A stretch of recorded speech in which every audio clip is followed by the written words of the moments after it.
In this series, we'll be using the R software environment for all our analyses. Throughout our data science series, you will learn R and data analysis techniques simultaneously. Your R skills will improve throughout the series.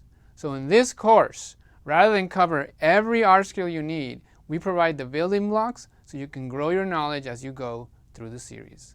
We find that we better retain our knowledge when we learn it to solve a specific problem.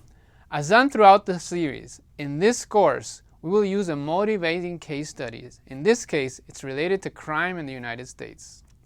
A relevant data set and some basic R skills will permit us to answer specific questions related to the topic. Imagine you live in Europe and you're offered a job in a US company with many locations across all states.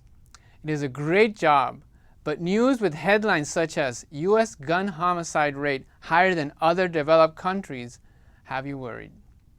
Charts like this one, where we can see the US having a much higher homicide rate than other rich countries, worries you. You're about to decline the job, but then you wonder if perhaps these news reports are a bit sensationalist. You note, for example, that other European countries such as Lithuania, Ukraine, and Russia are not in this chart, and they have higher rates than the US, higher than 4 per 100,000. You're also reminded that the US is a large and diverse country with 50 very different states and the District of Columbia. California, for example, has a larger population than Canada. 20 US states have populations larger than that of Norway. In some respects, the variability across states in the US may be akin to the variability across countries in Europe.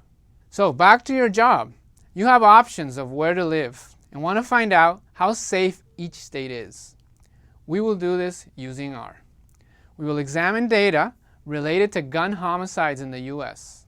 However, in the first few videos, we go over some logistics and introduce general concepts that are the building blocks of what comes next.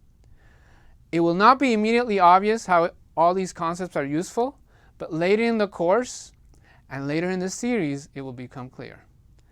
After we're done with the basics, we'll have our first real data science experience. We will delve into the homicide data and answer practical, real-world questions.